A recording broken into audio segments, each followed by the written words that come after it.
Hong Kong's airport was shut down today, occupied by thousands of protesters. The authorities in Beijing again struck an ominous note, comparing the mass protests to terrorism. And as thousands of Chinese security personnel mustered on Hong Kong's border, Beijing declared there should be, quote, no leniency or mercy for the protesters. Jonathan Miller of Independent Television News reports.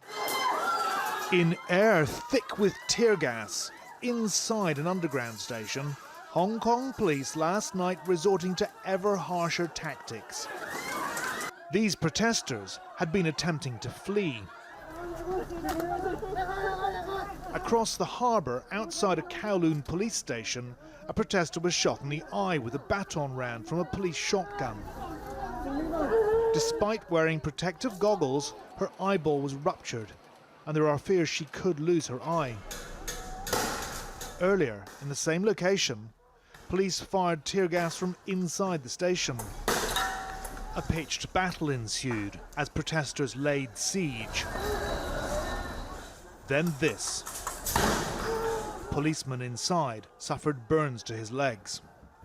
Today, an infuriated Beijing lashed out, branding this terrorism.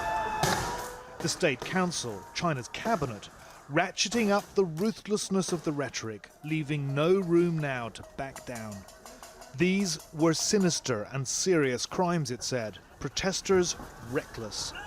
Things had reached what the spokesman called a critical juncture. Such violent crimes must be resolutely cracked down on in accordance with the law. No leniency, no mercy.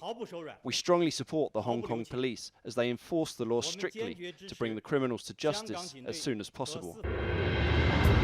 There's been mounting alarm in Hong Kong over whether China might order the military onto the streets. But today, Communist Party papers released footage, complete with sinister soundtrack, showing convoys of People's Armed Police heading to Shenzhen, on Hong Kong's northern border. These paramilitaries, under the command of the Central Military Council, headed by President Xi Jinping himself, have been used to put down protest, often brutally, in other restive regions. Growing outrage over police brutality led to thousands of demonstrators converging today on Hong Kong International Airport, one of the busiest in the world, forcing the total cancellation of all flights in and out. It's the protesters who are brutal, the police said today, exhibiting weapons they said were confiscated. Most Hong Kongers won't buy that now. The trust is broken. There are 28 years still to go before China can take full control of Hong Kong, but Beijing looks impatient to bring the territory under its authoritarian aegis. Among Hong Kongers, banks and businesses, a quiet but rising panic.